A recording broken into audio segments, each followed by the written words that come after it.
აი ხა უნდა მოუყვე აუცილებლად ეს ამბავი 2011 წლის მარტია ალბათ აი ეს სახლებიდან მუშაობთ როდესაც სოროსის ფონდის ხელმძღვანელმა კეთი ხუციშვილმა ვიღაცის პირით შემომითვალა რომ ჩვენთან ახლა იქნება გრანტები კერძოდ დავაფინანსებთ $8,000 ფარგლებში ოფისის ქირას, საოფისე ავეჯს და ტექნიკას. ანუ კომპიუტერად ჩვენ არ გქონდა არც ერთი, არც მეორე, არც მესამე.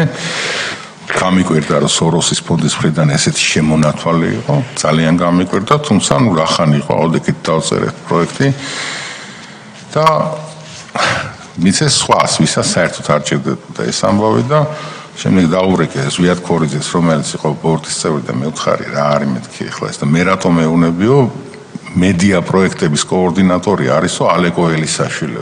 ეხლა ყველანი კარგად ხვდებით რას ნიშნავს 2011 წელს სოროსის ფონდში მედია პროექტების კოორდინატორის პოსტი. ამ ადამიანს რა აქვს ალაპარაკო იმაზე რომ დაუშვათ იქ ოპოზიციონერი ჟურნალისტი იყო, ან ზოგადად დღეს წარმოადგენს რაღაცას.